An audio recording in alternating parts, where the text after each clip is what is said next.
the IU and other members of the team.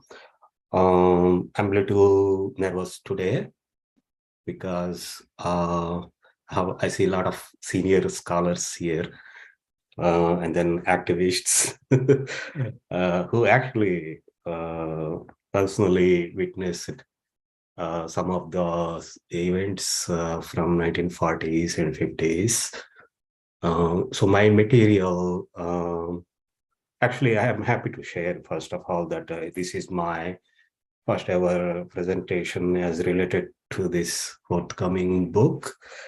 And then, as Rama Melkote just mentioned, there are many things we're hearing about the police action and September 17th in media and social media. So, but I strongly believe that many of these aspects are either misreadings or false characterizations of various events, public figures, and everyday life of the Hyderabadis. So my work basically tries to counter at least a few of these misreadings by documenting various experiences of ordinary Muslims and Hindus who survived through this trauma and violence. So this presentation is basically dedicated to all those survivors of the police action. So I have a PowerPoint. I hope this works. I'll try to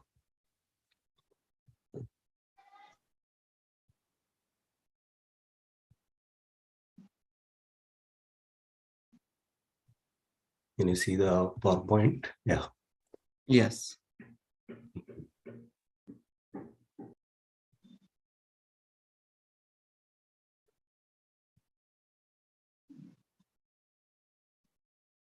One moment, please.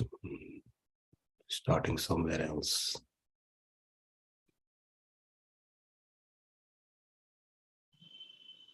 Okay, so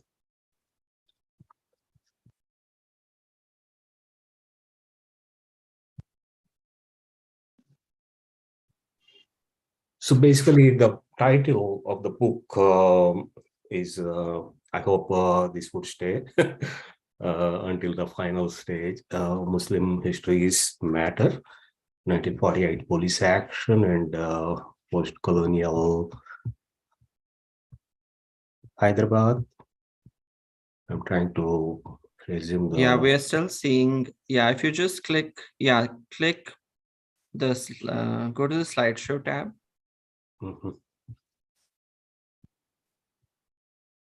Oh yeah. Not that, above that. Yeah, or you can click that button. Okay. Mhm. Yes. And yeah, Okay. just go back. Okay, great. Thank you. Perfect. So in September 2006, during the field research for my previous book, The Festival of Pears, I took an early morning bus to Karimnagar, an urban town famous for the public rituals of Muharram. Almost 200 miles away from the city of Hyderabad, this urban town has a significant Muslim population and was also greatly influenced by the Shia Islamic practices of Hyderabad. In Karimnagar, I met 78-year-old Abdul Qudus Sahib, who began our conversation by talking about the songs of his youth during Muharram, the commemorative event of the martyrdom of the Prophet's family. After a while, he surprisingly took a detour just to talk about the police action of 1948. Being a young man of around 20 at the time of this violent event, Hudu Sahib was one of the witnesses of the traumatic era and the consequent divisive politics that partitioned Muslims and Hindus. Many of his memories, as I document here, narrate the story of the new generation of Muslims whose everyday lives and future dreams were brutally shattered by the police action of 1948. Hudu Sahib said, the police action was an end of many good beginnings in our lives. We lost not only many friends or personal careers and houses, but also, and most importantly, the tehzeeb, of our shared culture. If someone says it is just about few Muslims, no, not at all. It's a pain about the entire community of the then Hyderabad and Telangana. So according to Hudu Sahib, it was a nightmare for us, as every Muslim in the Hyderabad state had suddenly become an enemy of the people. We were experiencing the height of every form of hatred and could not even step out of our homes. Growing up in such a hateful environment, Hudu's own story offers a lens through which to glimpse both external and interior struggles of many Muslims during this period. Before this tragedy, Hudu Sahib was known for his mesmerizing performance of the songs of Muharram, both in Telugu and Urdu.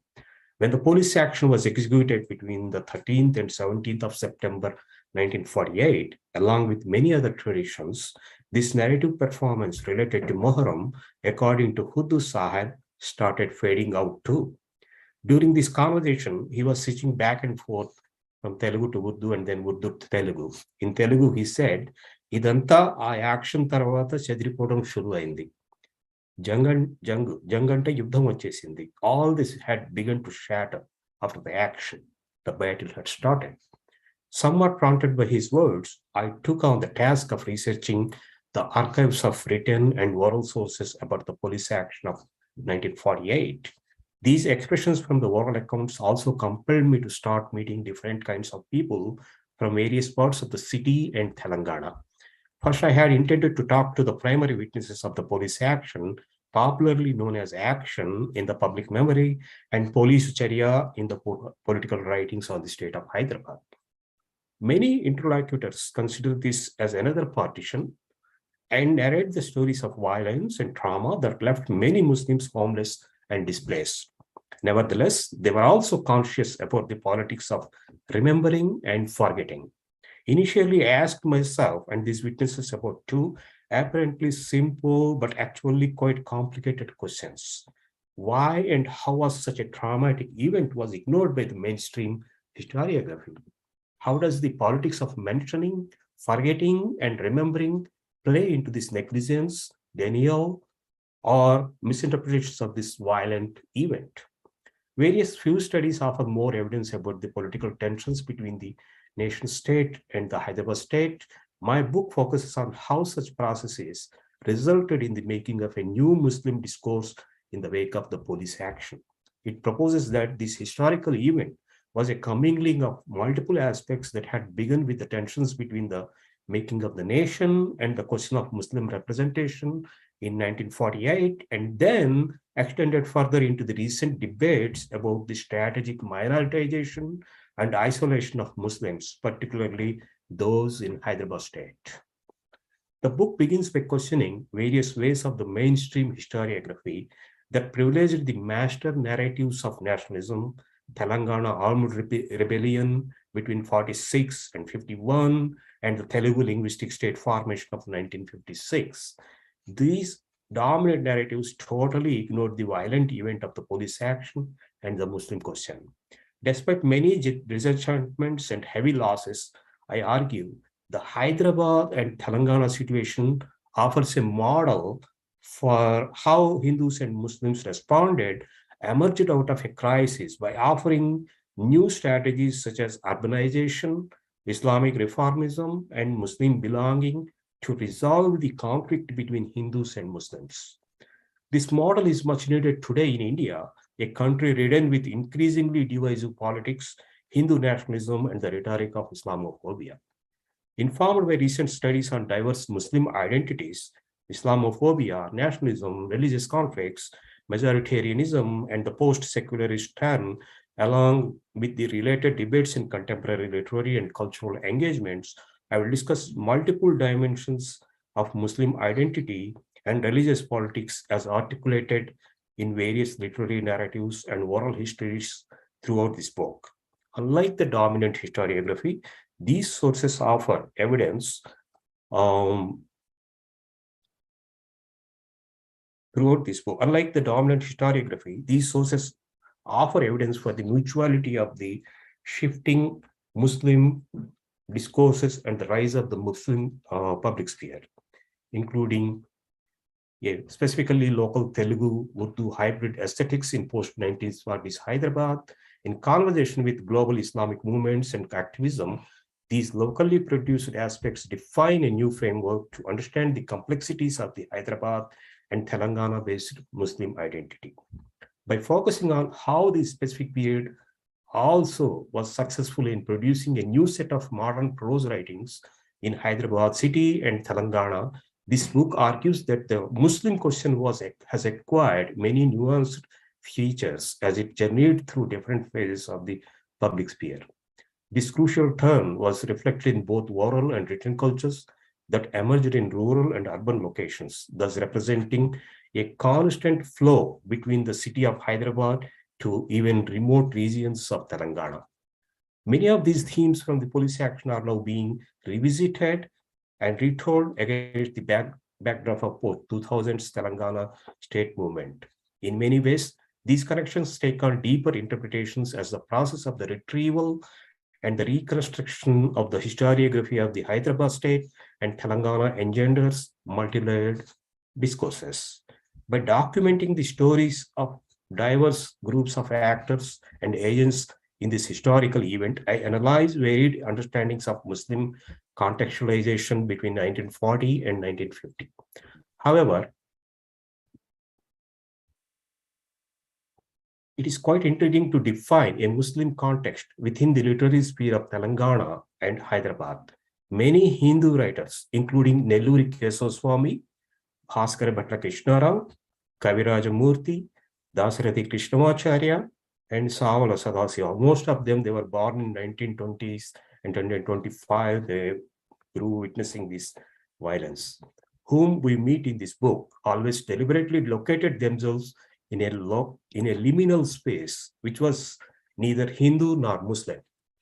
In addition, they were all writing in Telugu and Urdu languages at once, while participating in various literary, cultural, and political organizations that promoted a shared Hindu-Muslim tehzeeb. When we read their texts and life stories closely, as I do in this book, we understand that their voices have always been much closer to the idea of Muslimness, thus owning every aspect of Hyderabadi and Telangana Muslim practices.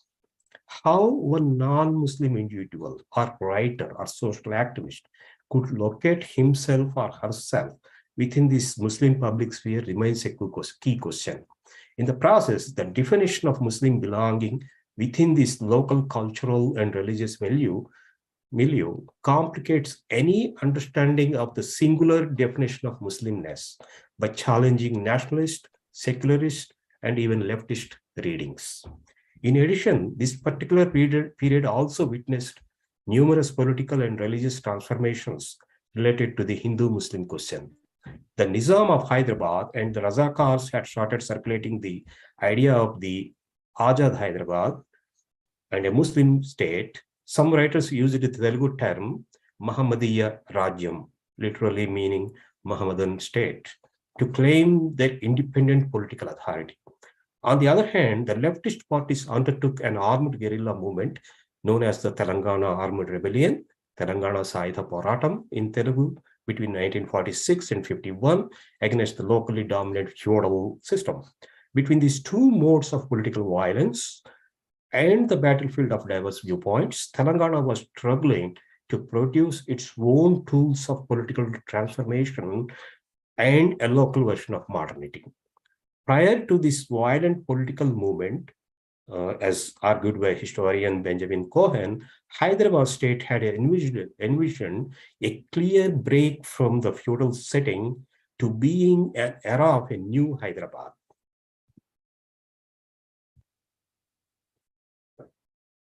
During the police action. Against this complex background, any discussion about the police action, as I show in this book, was not confined to the immediate violence and trauma. Despite its unsettling impact, the political event of the police action in many ways resulted in revisiting the Muslim question that includes an urban dimension of Muslimness and the Hindu-Muslim composite culture, otherwise popularly known as the Hyderabadi tehzeeb. How do we understand these two dimensions when the very identity of Muslims was in danger during the police action?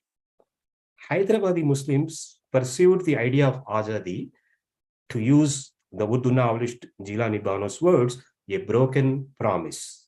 Most of my interlocutors of the police action, including several cultural and political activists, both Muslims and Hindus, viewed this violence as nothing but one of the major side effects of the partition. Indeed, some of them said that this entire event and violence was in aid of an immediate political resolution to the Muslim question, which still remains unresolved. Whereas we barely have any studies that focus on the partition or related violence in South India, many of these oral accounts narrate how the idea of partition and Pakistan transformed the dynamics of Hindu-Muslim everyday lives locally, even in the remotest parts of Hyderabad state. According to many interlocutors of the police action, the entire Muslim community of Hyderabad state experienced a deep trauma and a paralysis of their everyday life, even in remote parts of the region. While many families lost their livelihood, thousands of young Muslims migrated to the city seeking refuge from the violence caused by the local police and the Union Army. As the Indian civil service officer M.K. Vellodi remarked, the majority of the population had resigned themselves to being alternatively beaten up by the police, by the army, or by the communists. Given this deep trauma, it is understandable that the Hyderabadi community was experiencing a sense of grave loss and even lacked hope of receiving any outside help. The evidence in this book portrays manifold ways of encouraging Muslim agency at different levels of political and cultural discourse, with an emphasis on how Islam and Muslimness are defined or interpreted in a local idiom. In this case, the Hyderabadi and Telangana language.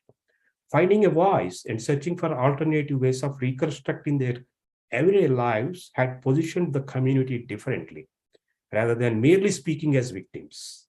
In essence, the Muslims of Hyderabad, as portrayed in these oral and written sources, refused to be depicted as victims.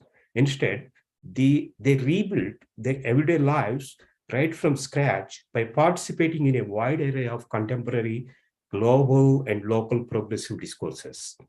Many activists even now believe that Muslim voices in particular were either totally silenced or entirely marginalized by the new language produced by these ideological battles.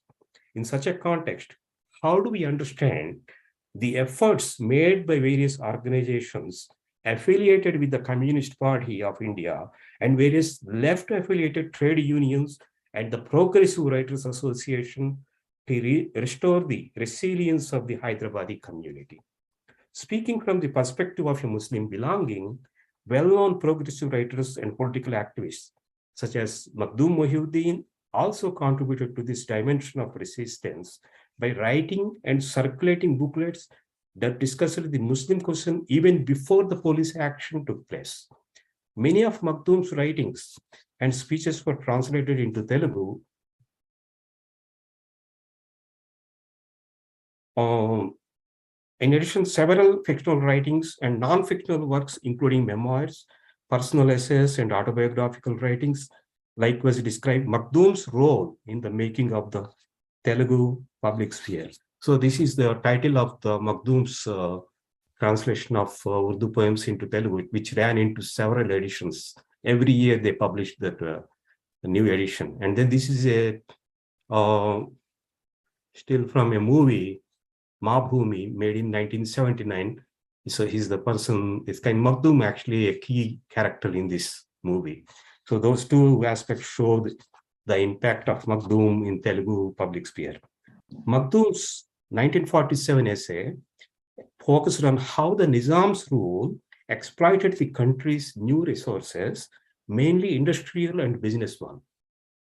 He also explained what Muslims should do against the Nizam's policies that were bent on promoting local upper caste landlords.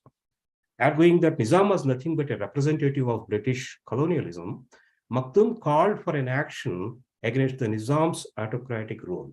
Makhdoom's analysis, published in Telugu, however, reveals more about the status of Muslims in the state of Hyderabad deserves some attention here. Despite his explicit leftist perspective, Maktoum debates the marginalization of a lower class, poor Muslim community that, to use his words, was being exploited by all means. This position is similar to what I will describe in my book, where the novelists Kavirajamurthy, Bhaskar Bhatla Krishna Rao, and Nellore Kesaswamy portray the life stories of different sections of Muslims.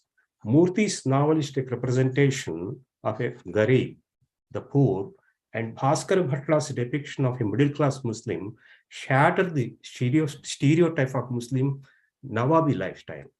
These two novels and Maktoum's essay, published before and after the police action, conceptualize the idea of the class, thus unpacking the discourse of a subaltern Muslim identity.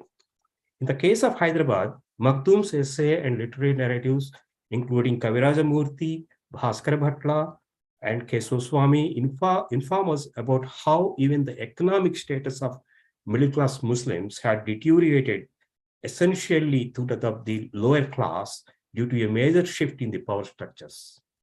The continuing economic hegemony of non-Muslim landlordism and the marginalization of Muslims in the post-colonial and post-independence government sector. These writings demonstrate that even during the Nizam's rule, this particular section of non-Muslim landlords had a control over most of the economic resources. These writings explain the process that made Muslims remove themselves from the Nawabi-centered lifestyle and demonstrate the growing levels of poverty among the Muslims. In the process, Maktoum also questions the version of modernity that the Nizam had strived to bring to the state of Hyderabad. For Maktoum, it was nothing but an attempt to mimic Western modernity. He emphasized that this modernity was meant to promote the economic needs of the North Indian Muslims and their newly created employment opportunities in the city. The establishment of Usmania University, likewise, he thought, was intended to support the educational needs of those non-Mulki Muslims. In contrast to this debate on the Nizam's modernity, now I turn to another major topic, the creation of a new Hyderabad as a strategic site in the construction of Muslim discourse. However, I argue that this version of Hyderabadi modernity has always been much more nuanced and multi-layered, and that it crosses the boundaries of class. Although the very idea of defining modernization has its own implications in the case of Islam and South Asia, the Hyderabad state under the Nizam's rules was successful in adopting and appropriating certain key aspects of modernization. Current scholarship, both in the Western and the Indian context, is now also informed by more local processes rather than a Eurocentric modernity. Nevertheless, when it comes to Hyderabad, this global approach requires multiple dimensions, as the Nizam took a pride in producing Hyderabad's own version of modernization. In the wake of the recent Telangana separatist movement, a few debates about modernity now emphasize the modernization project initiated by the 8th Nizam and his Prime Minister Saraj Jang I. During the early phase of socio-political, religious, and economic reforms, Hyderabad was being defined as a new Hyderabad, Kotta Adunika Hyderabadu in Telugu and Naya Hyderabad in Urdu. What were the components of the idea of the new Hyderabad? And then why it was key against the background of the police action? The envisioning of Hyderabad as a modern space encompasses multiple aspects. But most important for us here is its constant engagement with the making of a Muslim identity, which was disrupted by the violence of the police action.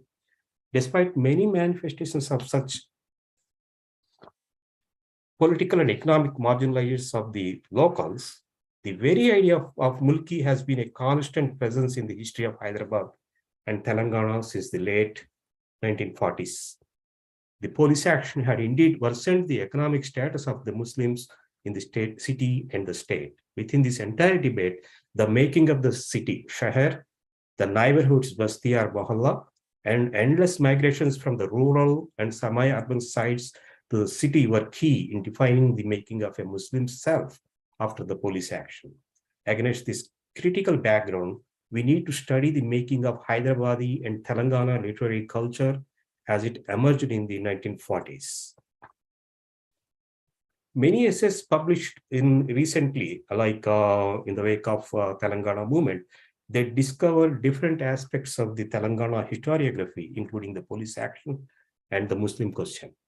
Several scholars in this booklet published by Telangana Historical Society in 2006, they unequivocally they state that literary writings from the Hyderabad state should be excavated to understand and the multidimensional history of Telangana. Despite many such efforts, however, the Muslim question remains understudied, resulting in an incomplete understanding of the Muslim-related politics and cultures in the Hyderabad state and Telangana. According to Guduru Sitaram, by the late 1940s, he said the different sections of individuals and activists in almost every village in Hyderabad state had established a library, and many writers had migrated to the city to participate actively in progressive politics. In one of our conversations with Jilani Bano and Huma Kitwai, they explained the deep influence of Urdu poets. So those are some of the texts I'm going to talk about. So my work takes notes of those like lower class Muslim men and women as portrayed in these works, particularly written in the late 1940s and 50s. As mentioned before, this book begins by challenging this perspective of selective politics that took many forms after the rise of Hindu nationalism and the growing Islamophobia evident both locally and globally. Undoubtedly, the police action and its immediate consequences left the elite and upper class Ashraf Muslims of Hyderabad state helpless and homeless. But what about ordinary Muslims? How did they survive? And what alternatives did they figure out to remake their everyday lives? This book basically seeks to address these questions by telling the story of an ordinary Muslim in the aftermath of the police actions, shocking violence, and trauma. Now, when I revisit some of the readings from my early school days from a critical distance, I am better equipped now to categorize them as one, oral histories, including my family history, two, popular performative tools consisting of the folk narratives such as Burakatha, a popular oral storytelling practice that became a political tool in the 40s, and the the play Mabhumi.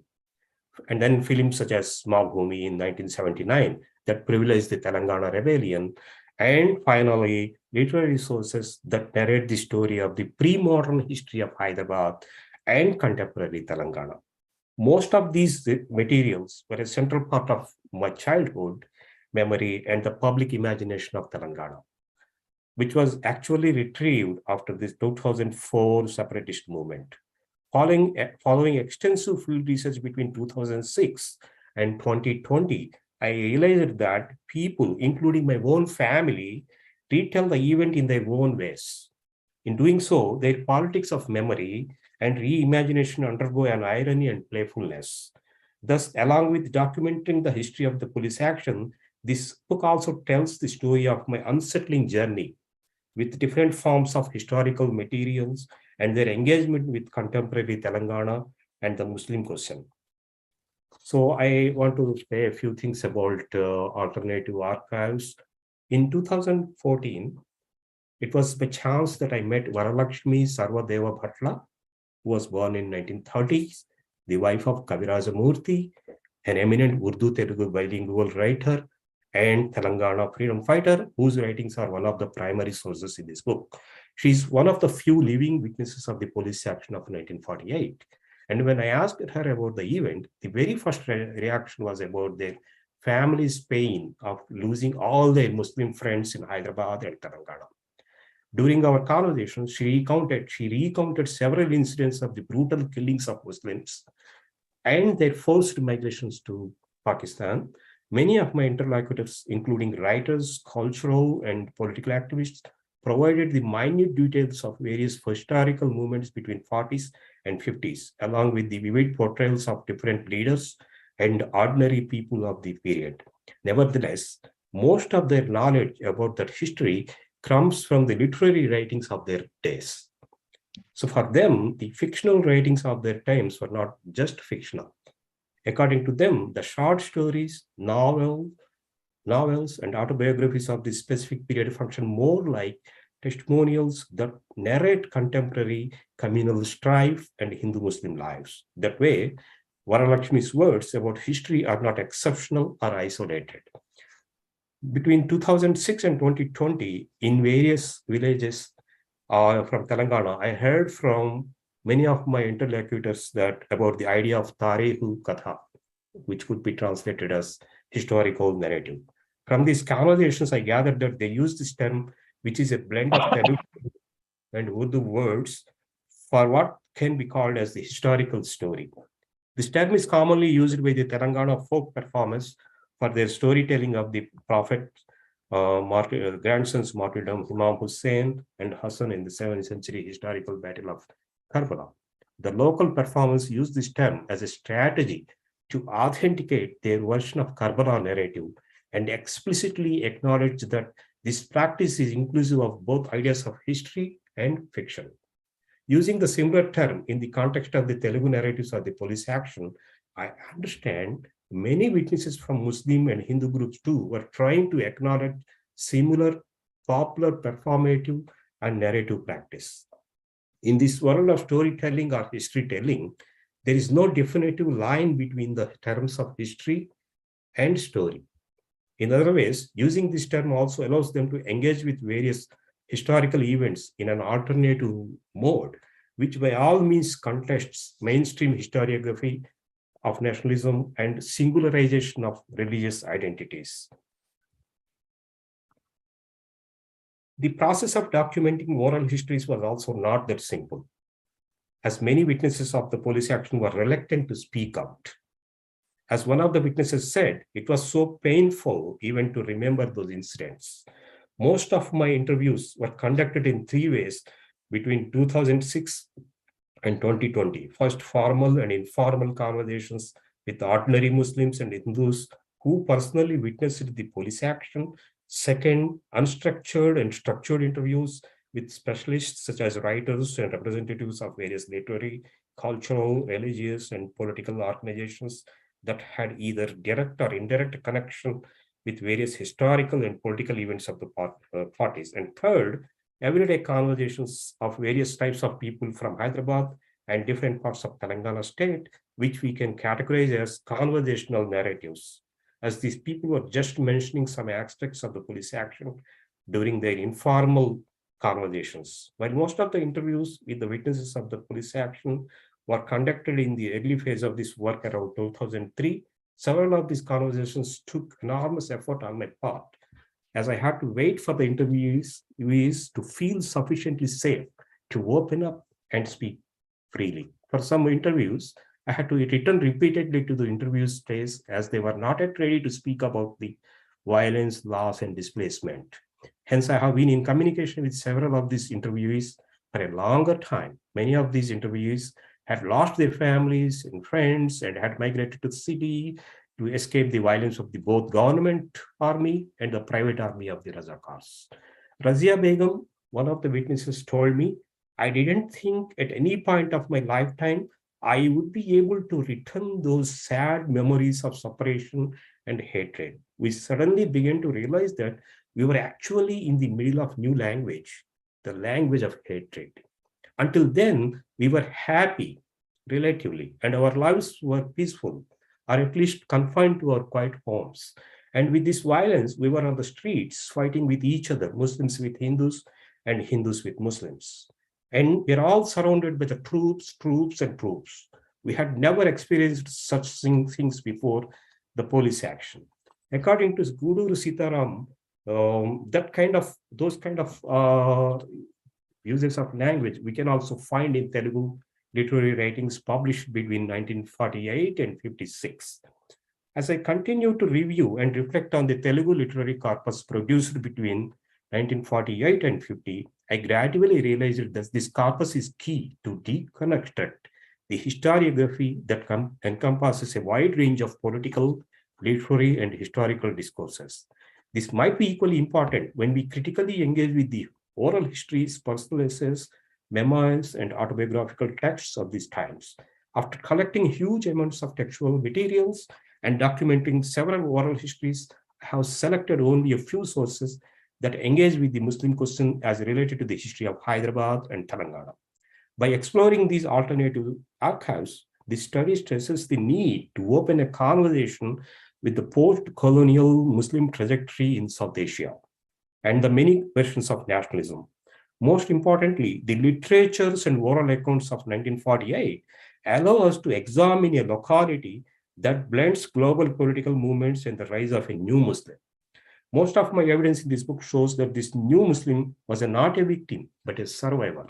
This history is not about those political survivors who won the battles and militarized the everyday life. In this life world, the real hero is an ordinary Muslim whose sense of belonging and citizenship has always been in danger since the late 1940s. The stories of their everyday lives, as portrayed in these literary works and oral histories, are particularly valuable in our times of growing religious hatred and anti-Muslim. Their stories, however, acquire much nuanced, multi-layered narrativity, particularly when non-Muslim writers and activists engage with the idea of Muslimness. Thank you so much. Thank you, Afsar. Thank you so much. Would you mind unsharing your screen so then we can move on to the discussions? Wonderful. Thank you so much for that amazing talk. So at this point, I welcome Ayub to post some comments and questions, and then he'll be followed by Shifali Chan. Thank you, Endeavor, and thank you, Professor Afsar Saab. We have been waiting for your book for a long time, especially me. I think the first time I heard about police action was at the age of 12, and I have been pursuing or waiting for a book like this to come out. So it has been a long time coming. I welcome this. I have had the opportunity to read parts of the book, and I'm just amazed at the theoretical richness and empirical depth of this book. I find it path-breaking for several reasons. It takes oral histories seriously. I think I'll not be mistaken when I say that this is the first scholarly work which engages with oral history of the events surrounding the police action. Of course, the late Narendra Luthar had done some oral interviews, I think about 25 of them, but he did not analyze them in a systematic way as has been done by Afsar Saab. Of course, Narendra Luthar was working with a different research agenda. This original, can I say, the original agenda was to present a memoir of the city. So he mixed imaginary fiction with history. So it was a different one. But I think this is the first time that oral histories have been taken seriously. Number two, Professor Afsar has successfully shown the diversity of Muslim experiences of 1948. The experiences of, especially the experiences of Telugu-speaking Muslims. This comes as a surprise to many, but it's a fact that Muslim experiences are diverse, depending on where they were located, on social, economic, gender, geographic space or location. Even if you look at Pandit Sundarlal report, if you study it deeply, you will see the different kind of brutalities which were faced by the people. So a Maiman trader, small trader in Latur, his experiences of the police action were much different then a person of Noor Basha community in Karimnagar as compared to an elite Ashraf person of nobility in Hyderabad. So the focus on the ordinary Muslim, as Professor Afsar mentions, is welcome and say refreshing. Shift the focus from groups and from elites to the ordinary Muslims and everyday life. I find this book theoretically enriching on multiple fronts. I won't go into all of them, but I'll have to read the book, and I hope the book comes out sooner. But this Professor Afsar's attempt to analyze the interplay or interaction between Persian Urdu culture with Telugu culture is truly novel. I think this work adds and builds upon the theories postulated by Manakia, Sanjay Subramaniam, and Muzaffar Adam. So this is truly heartbreaking. I will make some more comments in the discussion, but I have a few questions on the method. One, I've been wondering, how do you treat the multiplicity of memories of police action? So how does one differentiate between true and false memory, or is there a way to figure it out, or how do we approach that? And second question is, what has been the impact of popular culture in triggering these memories or suppression of them in people who lived throughout and also who lived after? I'm especially interested in learning about how films generated the perception in the masses, especially of generations which were born after 1948. So I just saw the screenshot of the film from Ma Bhumi. Ma Bhumi I don't think it treats summarily the police action itself.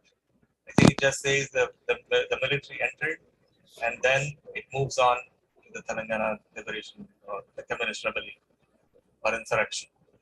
So I was wondering how there have been several movies made between 1979 and now. I think the latest one was the Veera Telangana, and there was another one on a web series which present the same stereotypes and treats the aftermath of police action in a very biased way. So I think I'll stop here, and I will intervene more in the question and answer session. Thank you. Thank you, Ayub. I'll now invite Dr. Shefali Jha to present some comments and questions as well. Thank you, Endeavor. I'm going to have to keep my video off, but is the audio clear? I just want to make sure that. Yeah, you're clear. Okay, all right. So thank you first to Kirti for organizing this discussion, and congratulations, Afsar, on the book. I will second Ayub on most of the things that he said. I've been looking forward to this book, to reading it for a long time. And so I'm happy that the wait is almost over. And I hope that, it'll be quicker than later. So, again, like I said, Ayub has said many of the things that were my thoughts on the importance of this book. One major reason, of course, is that the event of police action has become a topic of public discussion only, say, in the last 15 years or so. And in many ways, it's an event that, it's a kind of mistake to call it an event, because it lasted well beyond September 1948. And, as Afsar, you said in your comments, it probably began earlier than September 1948 as well. And we've only just begun to think about its long-term implications, consequences, whether social, cultural, economic, historical or personal, right? And I think a book like yours, by bringing these together, is really kind of an event in itself. That's something that we're just beginning to do.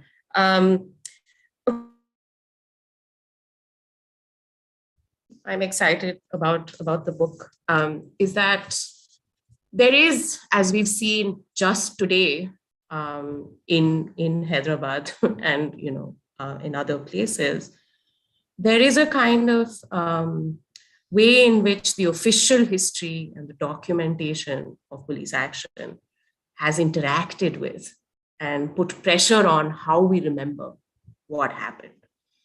There are these official and state-sanctioned ways of remembering. So liberation, integration, victory, annexation, this is part of that vocabulary, which is now being debated and discussed. But there is this vast archive, which is available, though not accessible to everyone. In the different languages of the Deccan, right? Telugu, Urdu, Marathi, Kannada, Lambadi, Gondi, etc. Right? And this, I imagine, each of these has a different kind of relationship with the official memory of the past.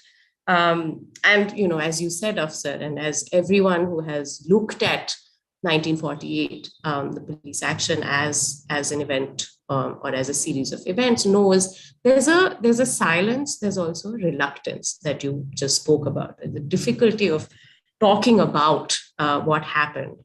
And that became, as my friend Moeed has written about, that probably became a kind of a part of surviving, right, that moment in some ways. But that, as you've said, that those experiences were channeled into different kinds of initiatives where Muslims were really focused on creating new kinds of lives and surviving the aftermath of this event. So you've said that your book is working with these different kinds of memories and forgetting and silences, right?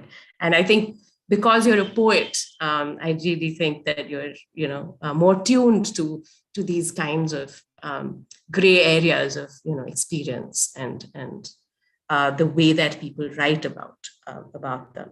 So I have several questions just from what you said, but I'll just want to hear a little more about, and this is kind of again expanding on what Ayub has already asked, but I found it really interesting how you're linking the written and the oral and the other performative traditions, right? And I think that is, as Ayub already said, one of the major methodological breaks that you're making in this book. So I did want to also hear more about the disjunctures maybe that you encountered between the different genres that you spoke about, these different ways of remembering, right? The difficulty of the interviews maybe versus the kind of writing that you've talked about from the 40s and 50s, right? And I'd like to hear you say more about that. But the other question that I wanted us to think about a little bit actually is a bit of, may sound a bit out of orbit, but it occurred to me because of the title of your book, right? And I also hope that you'll keep it, that it Muslim histories matter, which, to my ears and to many ears will echo the Black Lives Matter movement slogan, right? And just that resonance raises a question in my mind, and I think it's an interesting, it's an echo that's productive. It's a question of how histories, right, the way we remember and record or don't record, right, are deeply connected with the kind of lives that matter, right? The lives that are valued, celebrated, or not, right? Which is something I see you focusing on in this book, right? So, and, of course, police action was about that, celebrating a certain kind of life over Muslim lives, right? So I was wondering if you'd say more about these two political happenings in the present that may have influenced the way that you approached your topic, right? So one, you've already spoken about a little bit, the Telangana movement, right? Where you start talking about the separate state, how that makes a kind of space available to talk about different memories and versions of the past. And secondly, the kind of activism that has happened under the Black Lives Matter movement in the US, right? Which kind of, talks about violence, right? And the experience of minoritization.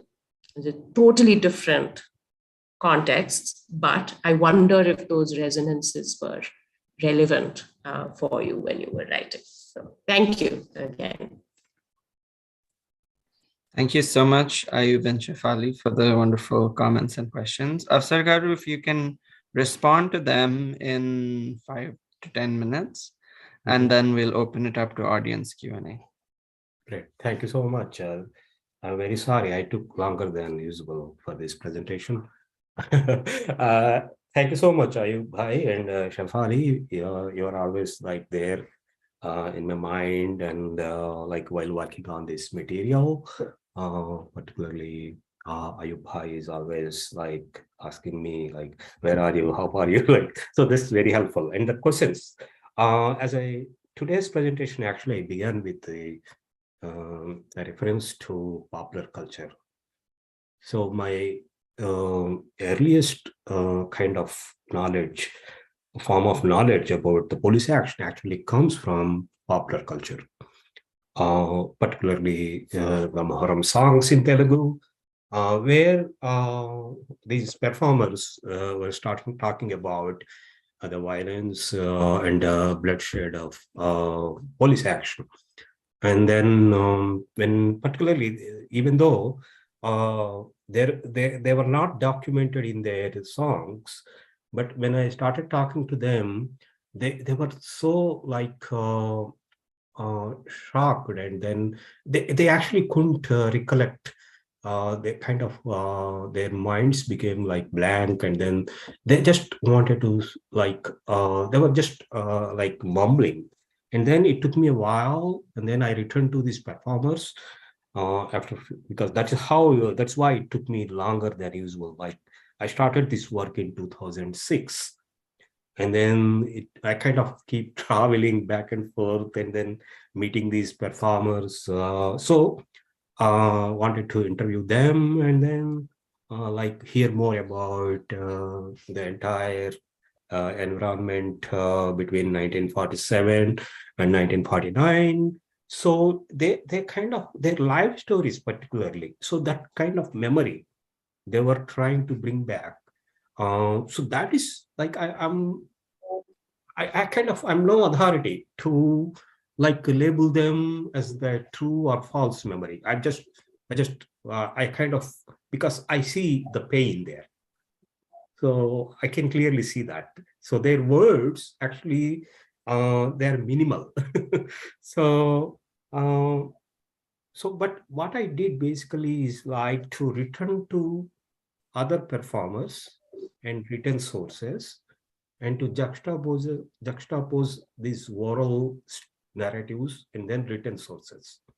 So I just found that most of the things that I heard between 2006 and 2010 from these performers, most of them are actually documented in Telugu short stories, memoirs, and then other personal essays. So that is kind of very interesting for me. So my immediate thing as a writer by myself, even though I'm trained in religious studies and cultural anthropology, I kind of started looking at literature from a totally different lens. That kind of opened up my eye to the actual reality of 1940s.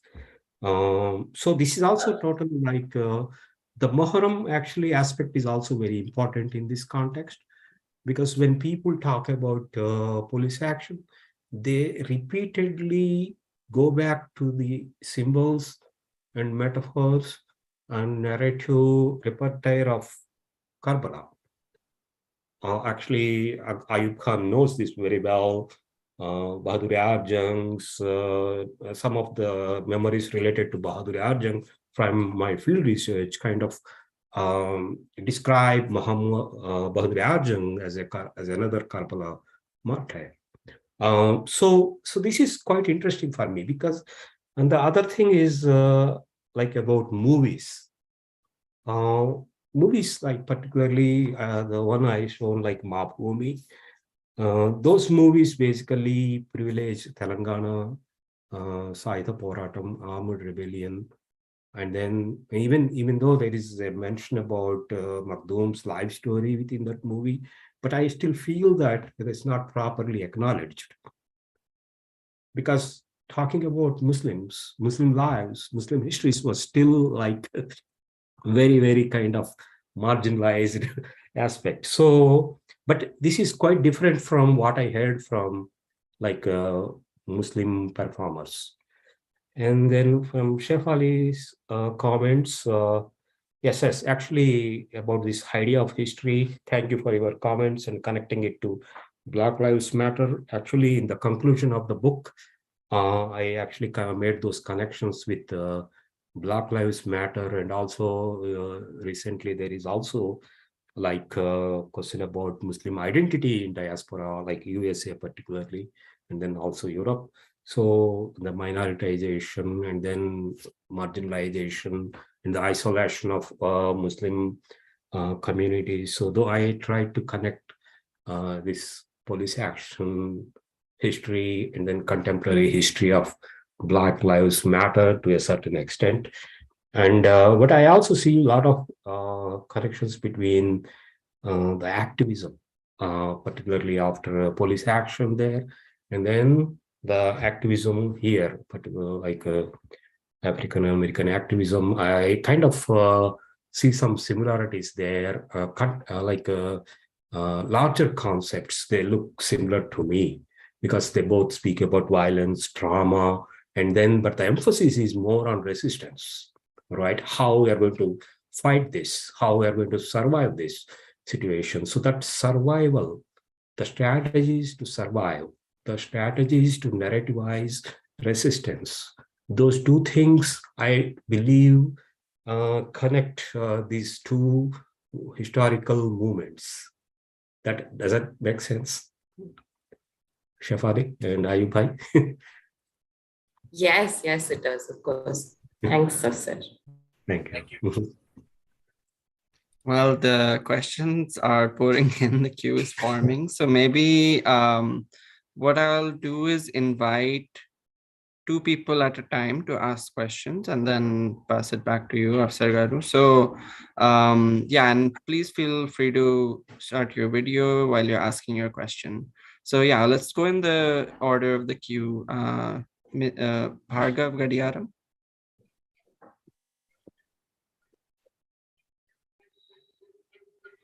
Oh, you're muted, sir. Sorry. Good evening, everybody, and thanks, Khidki Collective, for this important program. And thank you very much, Afsarji, for taking up this important historical work, which was pending for a lot of time. So I have three important points that I want to share with you and know more about them.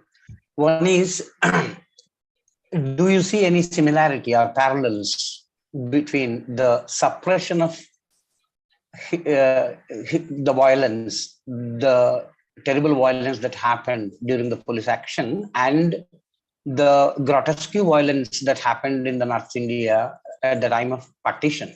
Because historians, in the case of partition of North India, regarding that violence, the nationalist historians have taken the strategy of not talking about it, with the wish, with the hope that by forgetting it, that will go away. And we all know that the wounds that are suppressed will not go away. They infect and they can become gangrenes, and we are witnessing the political developments. Do you see the same parallel here? Or it's only the usual neglect of South Indian parts of history by the national historians?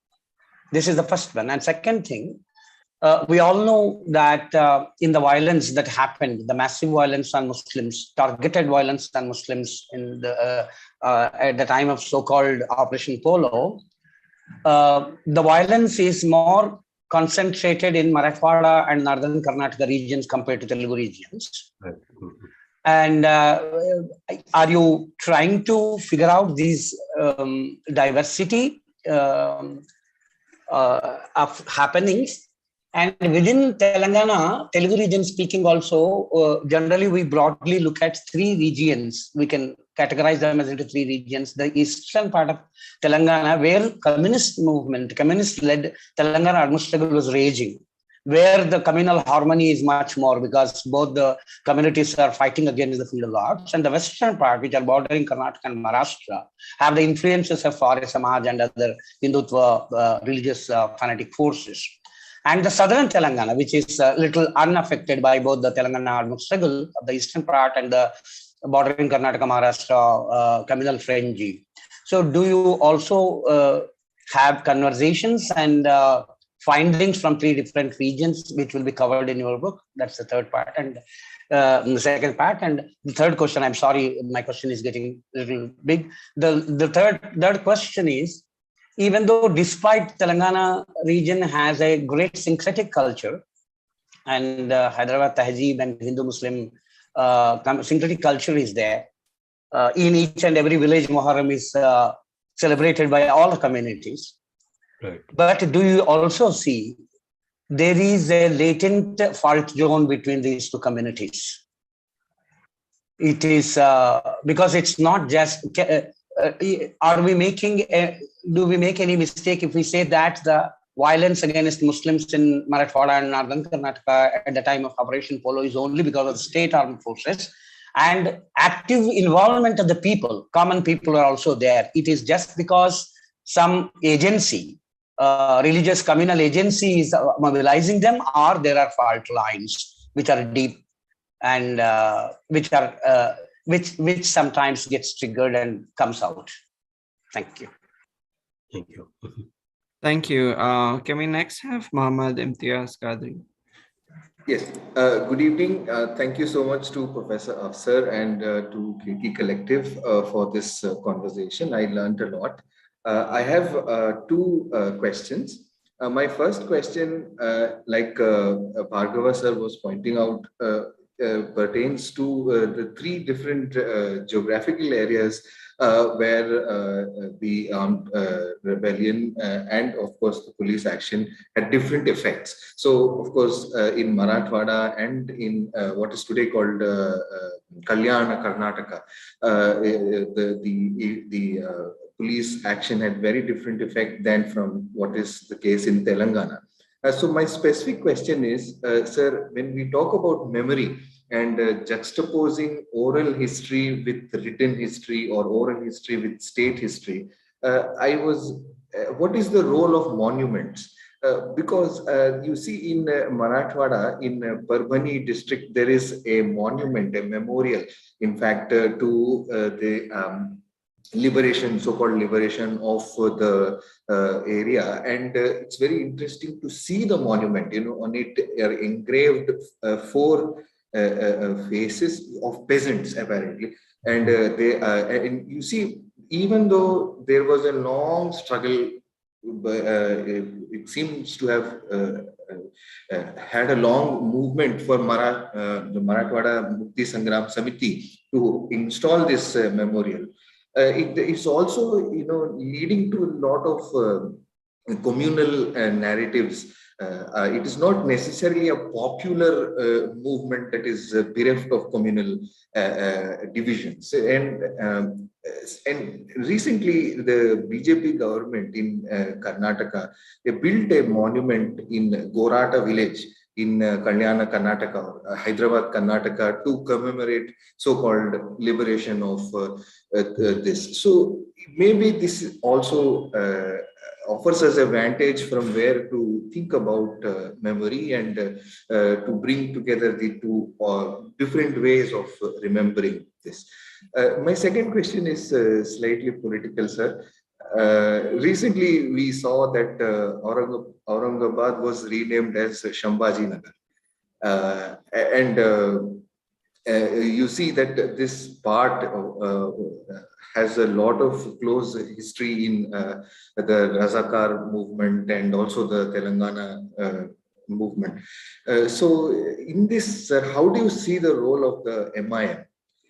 Because you see that the MIM leader, Mr. Akbaruddin Owaisi, was in Aurangabad to pay tributes and demand that this name change not happen, etc. They are also trying to go to Kalburgi and they go to the dargahs and they try to make connections with people. So they are also actually mapping onto the old Nizam territories.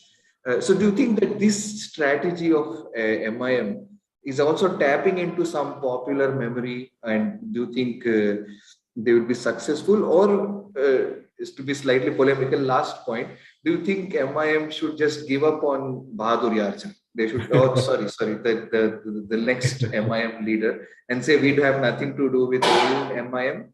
We are the new AIMIM. Don't talk about what we did before police action. We are new secular all India party. This change MIM should not avoid, and they should face it. Thank you, sir. Thank you. Thank you, Mohammad. So we let's take these questions, Afsar Garu. Then we have Rama Melkote ma'am had her hand raised, and Eric and Pramod. But let's have some answers first from Afsar, since there were quite a few questions. Yeah. Oh, thank you so much, Bhargava Garu and everything else. So first thing is basically about the violence. That is the question. Like how these different regions in Deccan at that point, and then they were actually experiencing different modes of violence during the police action. But when I was documenting these stories, that was the first question I actually encountered from activists, and particularly leftist activists. So they kind of started talking about, no, Telangana was actually far more better than other regions in Deccan. So that was true to a certain extent. But what I feel is that we are so used to this leftist narrative that everything was so cool, everything was so liberal, everyone was like fighting against this Nizam. That kind of portrayal actually made us blind to the violence on Muslims during police action. So we actually rejected that entire part. That actually I can say the same thing from my own family history, who were active in Telangana armed struggle. So that kind of memory, the stories my family, my grandparents, my parents shared with me since my childhood, they also kind of projected Telangana armed struggle was a kind of a major kind of radical revolutionary movement that had no communal, no religious kind of implications. Now there is nothing Hindu-Muslim separation at that point. But I totally reject that. That is what actually I heard from my interviewees, interlocutors from various regions of Telangana. That is the reason I started this presentation with this performer Gudu Saheb from Karimnagar. And then I also heard stories from other parts of Telangana. Khammam, Warangal, Adilabad. So wherever I traveled at least like 150 places during this field research, and met like almost like 100 direct witnesses of the violence. Unfortunately, we lost some of them because of the COVID, and then other reasons. I also had a conversation with Narsingarao Garu, Burgala Narsingarao Garu, Ramavaru was not there at that point. So I kind of like so shocked when I heard about these stories. And also the last slide in the presentation, that actually from Ashfaq Hussain from Chhatri Naka in Hyderabad, his family, they moved from Ghatkeswar, which was actually like very like outskirts of Hyderabad, but now I think it's part of Hyderabad, to Chhatri Naka, leaving everything back, and then they kind of started like from the scratch. So they actually, so that's very sad story, which I narrated in my book. So there are several stories. These are like few examples, but violence was everywhere.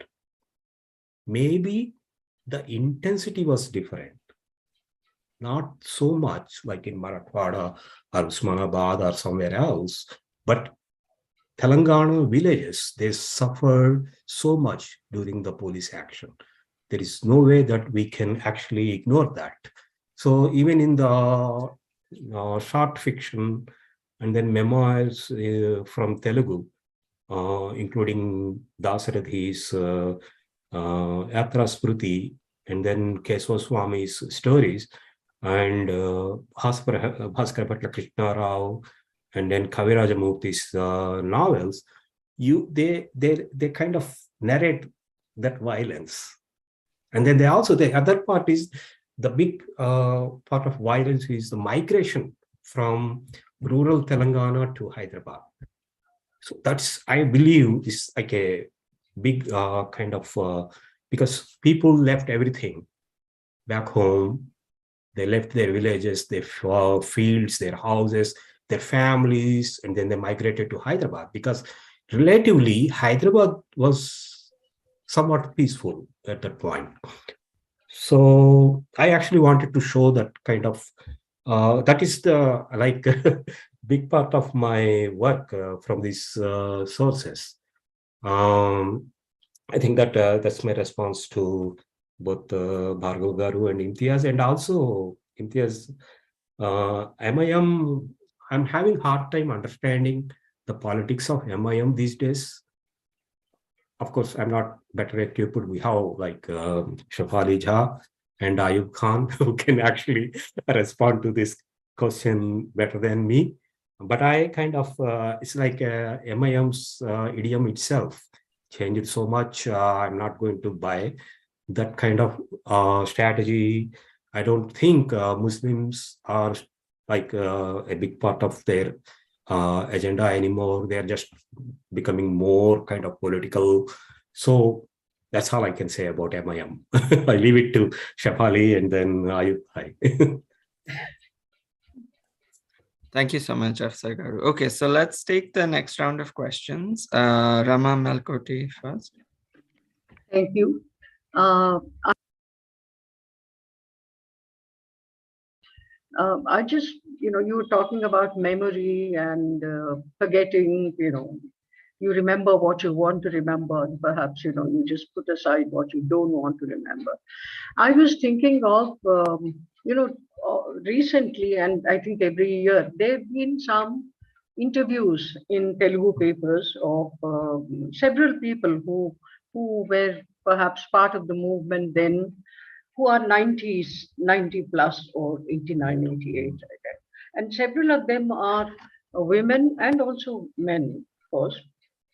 Like the other day, it was Aminullah Khan, someone, who 95-year-old who lives in Toli Chowki. Interesting interviews are getting published now. Now, I was just thinking that most of the women who spoke in these interviews talked about their fear of the period, how they were afraid most of the time and had to run away and take shelter or give shelter to what they called, those who came at night and those who came during daytime and harassed them, etc. Most of them talked about Razakars. They never mentioned Muslims. Right. The language was quite different then. Right. He talked about Razakarlu, Chirvalu, Kottevalu, Anni Gunskoni, Teeskoni Vellipoyevalu, but they never said Muslim, In fact, in Telangana, if I remember correctly, and I think it's true, no one said Muslim then. It was Turkolu. Turkolu Chevalu, Pakintlo evaru unnarante Turkolu unnaru. That was the language they used. So the Muslim term, I think, was also a political. It evolved to Muslim along with the political evolution. The distinction between Hindus and Muslims, etc. Today, I think only in rural areas they say Turkolu, but in the cities, it's always Muslim. Now, most of these interviews also, you find that they were talking about how they were harassed, not by Muslims. They didn't even talk about Nizam. They talk about immediate whom they encountered, and those were Razakars. But today, what we find is that is equated with Muslim. Yeah. It's almost as if all Muslims were Razakars also. And Nizam was the worst kind of a ruler. That's the kind of talk that you hear. But I don't think any of these women who've been interviewed, whose interviews have been published, talked that way. They made a distinction. Either they consciously made a distinction between Razakars and Muslims, or it was that their natural experience was that, they thought of them. So I was wondering, how does one understand this kind of language that is, evolved over a period of time into whatever it is today? I was just thinking about that. Thank you. And of course, there's several other questions. You're talking about alternative narratives. And one of the earliest books that most of you know, we were making history. You have women in interviews of women. Anyway, now today, when I read these interviews also, similar things, but the language is something, that is striking. They do not talk about Muslim violence, Nizam's violence. They talk of landlords. They talk of Razakars. So how do you understand this kind of change in the language and education? Thank you. Thank you, ma'am. So let's take all of the questions right now. Next, we have Eric Beverly. Eric, do you want to jump in? Hi, everybody. Thank you so much for this superb talk. And part of a superb project and forum. I wanted to mention a couple of things and also ask a question, which is, I guess, kind of something of a provocation for both Afsar, but also a much larger historiography and terrain that we all inhabit in various ways. So first, I just wanted to say this is really impressive, superb, and valuable work that I think examines the histories and memory and also practices of sort of memorialization and memory of this critical historical moment, which has a very peripheral role in a lot of the ways that we talk about South Asia broadly and India broadly. And I think, one thing that is very rich about it is how powerfully it opens up to histories of regions in the former Hyderabad states, such as Marathwada, which Qadri Sahib gave us some useful input, and I think there's some in the chat as well, and places like Hyderabad, Karnataka, so-called now Kalyana, Karnataka, which I'm sure that Dr. Shivanand here would have a lot to say about as well as an expert on that particular region. What to me is really impressive about this is not only that it opens up to these questions, but also really deeply and sensitively grounds the narrative in a story of urban Hyderabad Muslimness and how this is a sort of changing form in this particular moment, and Telugu in particular, but Urdu as well, which might also sort of extend to some of the diasporic communities of these groups, which is, I think, something we could also usefully and productively talk about, the kind of larger, broader production that might enter into places of migration, such as the Gulf, Karachi, Chicago, and many other places. The question, and I think the way that it's grounded in oral narratives is also extremely rich and valuable, and something that I don't think that we have examples of. The question that I have is a very simple one, and it takes up a bit on what Bhargava Saab had asked earlier. And that's simply to put it very directly, is this a partition story? And if we view this as a partition story, how does this challenge both our understanding of Hyderabad, but also our understanding of partition more broadly as a South Asian phenomenon that takes place mainly in Punjab, as most of the historiography, but also increasingly there's now a historiography of partition in the eastern part of the subcontinent, Bengal, Bangladesh, the later emergence of Bangladesh, etc. So, and I think that this is actually a very important turn to take, and one which I think we've gotten some glimpses of this in the work of Dr. Sunil Purushottam, who's also here. But I think this project gives us a sort of way to think of this question deeply grounded in local narratives of violence within Hyderabad. And I think that this can offer a lot, not only to the way we think of Hyderabad, but also the way we think of partition. I think there's a lot to be gained by historians of South Asia as a whole for looking at this region that is massive and hugely important, as we all know, but it's been largely marginalized in a lot of these national level historiographical conversations. And it might even also help us think about partition in South Asia as a whole, in comparison with other places in the world that have experienced similar processes of spatial and population remaking. So yeah, that's my comment/question, and thanks again to everyone who's been involved here and offered such rich and useful comments. Thank you, Eric. And next, Pramod Mandade. Pramod, do you want to jump in? Hi, thank you very much for very interesting talk. But I want to start with I'm working on the same topic from an Marathwada region. Marathwada, I am working on from Usmanabad to Bidar is my field work. I'm working for last 7, 8 years. And I always heard this whenever I go to the field, people, particularly Muslim people talking about very angrily that Hyderabad people always left the saloon. And even in your talk, it looks like an Telangana people, it's more dominating kind of a narrative. But still, I'm very looking forward to read what it comes out, because very few works are there. I have 2 questions. One question, I also looked at a lot of literature.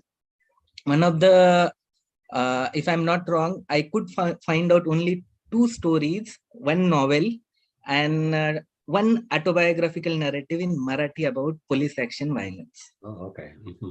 So I collected a huge amount of material, but I could find out this much. So I'm going to ask you, you use literature as a very important, so there are literature which mentions, what I mention is about Muslim talking about in Marathi. Non-Muslim talking about police action, particularly violence of police action.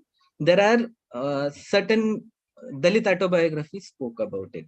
Oh. Apart from them, there is nothing about police action violence.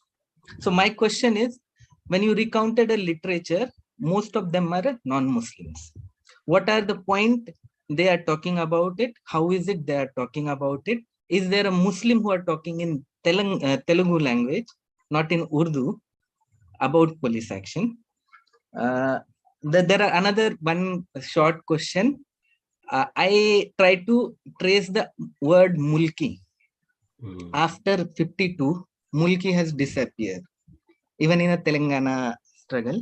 Do you think, how do you look at that? And yeah, another one is about Makhdoom. And left movement definitely overshadowed police action. Is there any place where Makhdoom actually spoke about police action, violence? He was also opposition leader in Telangana Assembly. I tried to get whether there he spoke actually, but I could not. Yeah, thank you very much. Good. Thank you, Pramod. Okay, Afsar, over to you. Okay, good. Thank you, guys. These questions are great. Ramagaru, for your question. Yes, of course. I'm actually intrigued by the changes in the idiom and language. The articulations are totally changed now. That is what I get from the literary sources written in 1940s, 50s, and then the interviews I hear now, particularly after 1992. There is a big gap between those two languages. So people, including Muslims, they are very much conscious about what kind of language Hindutva was promoting. So they're tapping into this automatically without any effort. People know this language from newspapers, TV channels, social media, and everything. So that language is like no way connected to the language used in 1940s and 50s. So that is one thing I got from the literary narratives in Telugu, including Makhdoom's writing as well. That writing also, like he never used that kind of language in his writings, not in poetry. I'm talking about his polemic writings. So you're right. People were like very conscious about the terms Razakar, Muslim, and Turaka at that point.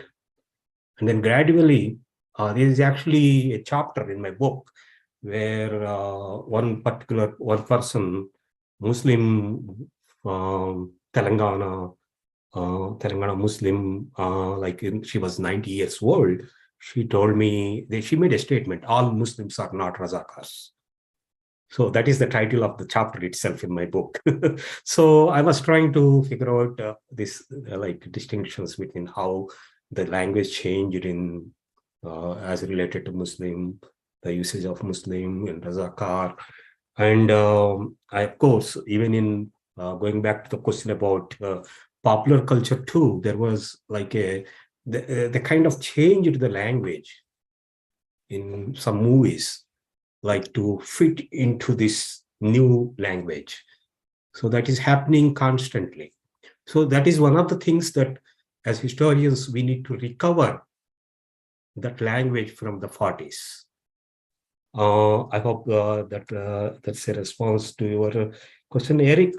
Thank you so much for your questions and the comments about particularly urban Hyderabad. But the most important question for me is this a different story from partition? Yes, I totally believe it's totally a different story, because in the case of partition, at least now we have sufficient sources to understand partition, like various dimensions, whether it is Hindu, Muslim, then of course it is a border question is also there, and then gender question. So there are a lot of economic status, and then this all was Zamindari kind of, she argued about this long partition. But in the case of Hyderabad, I don't think that is how it is working. In the case of police action is much more complicated than partition.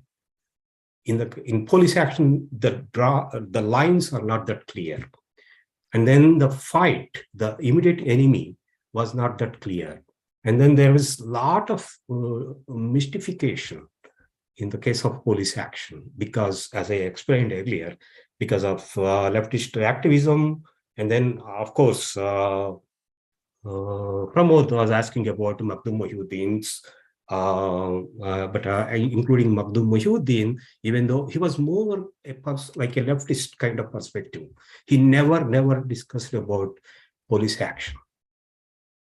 But he spoke about Muslim question, what should Muslims do, and all this stuff. But he kind of barely discussed about police action in his writings, even though he was very much busy with his leftist activism, trade unionism, and all these things. This is what happened like in 1948, between 1948 and 51. Most of the middle class intellectuals, they were really busy with leftist activism, and then they had no time to think about other aspects. This is what I heard from my like people, like ordinary Muslims and Hindus as well.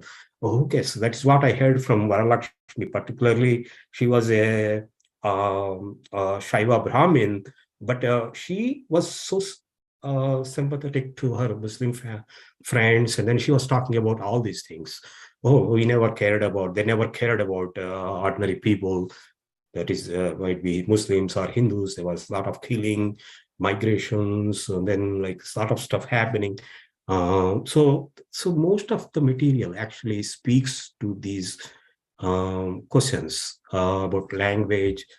Actually, there's a chapter on gender, and then there is a chapter on language politics. So I kind of tried. Also, the question about Mulki, Pramod, is actually changing now. That entire discussion of Telangana activism in 2000. So they were back to the discussion, right, on Mulki and non-Mulki. So I kind of want to see the connections between that discussion about Mulki in 40s and then the discussion about Mulki in to post 2000 Telangana. So it's like I still feel like there are so many gaps in this work, but there is no way that I can fill every gap in the book because a lot of things happening at that particular movement, and then I had hard time grasping these due to my own limitations. My family being communists, and then Telangana is my big limitation, and then I'm depending more on Telugu sources, right? It might be another day limitation. So I got to be aware of the reader, the scholars who are engaging with this book. They should be aware of those limitations as well. I explained that process like in detail in my introduction. But thank you so much for those questions. Wonderful. So I think we are actually near time. So I think we will wrap up now. If anyone has comments and questions, post them in the chat. We'll share the chat transcript with Afsar Garu, and we will also, you can also reach out to him over email, I'm sure, and on social media. Afsar Garu, you're sharing your screen. Yeah. Is So that your email? I see. Email Yeah, here. so I know I could respond to all the. There are so many questions there in the chat. I encourage you to email me all your questions. There is this email here, mamoha@upenn.edu. okay. So I think we do have someone with a question, Mr. Sayed Rahman. Yeah, please go ahead. Yeah, more than a question, it is a kind of an expression about what I feel.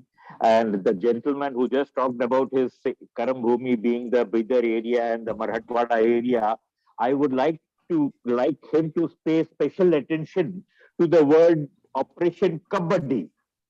If you understand Operation Kabaddi, you will understand Operation Polo better.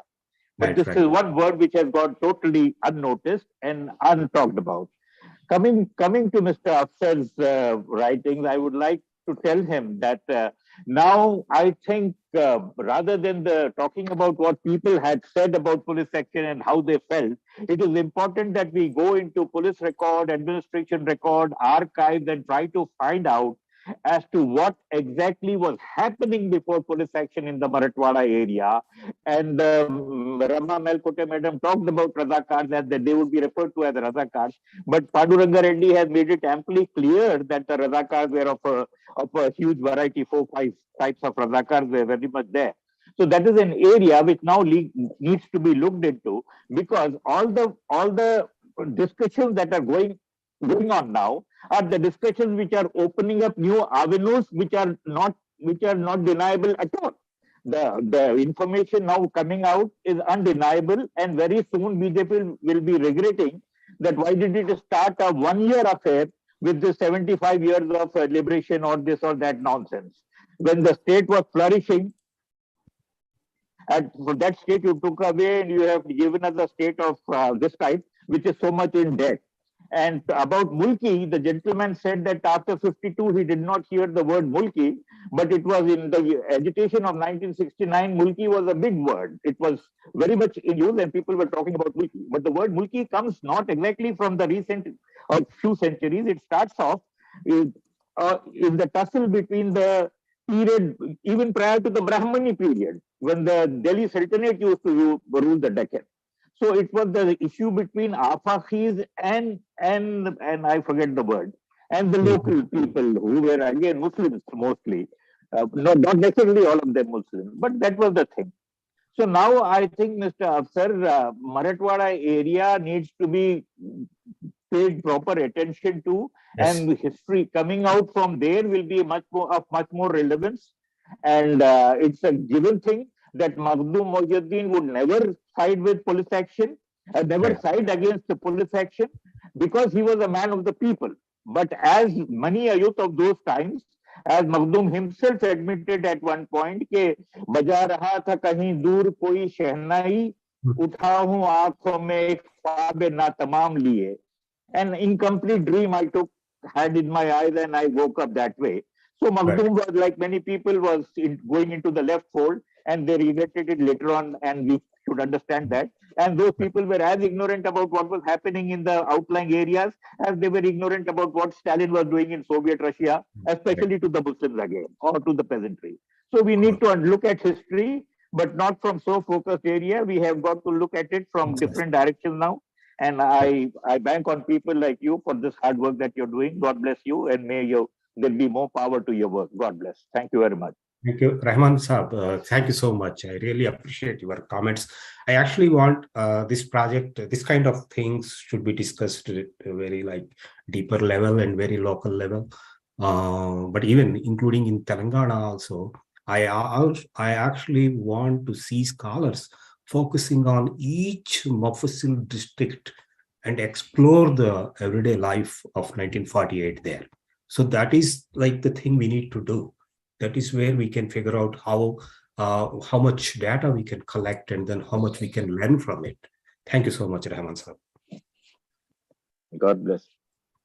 Thank you so much, everyone, for this wonderful conversation. Thank you, sir, for your comments. Thank you to our discussants. And most of all, thank you so much to Afsar Garu for this wonderful talk. We look forward to your book. And I'm going to post in the chat the link to the Khidki Collective website. If you haven't already, please do check it out and see the articles that have been published in the last year or so.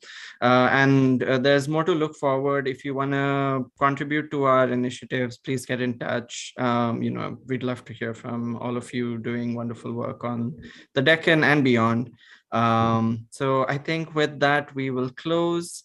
Thank you so much to everyone who made this event possible, Anant Maringanti and others in the Khidki Collective. And we'll see you next time. Thank you so much. Thanks once again. Thank you, everyone. Thanks, everyone. All the Lovely. participants. Yep. Thank you. Thank you, everyone. Thank you. Thank you all. Thank you so much. Anis Fatima, I will share my WhatsApp number later.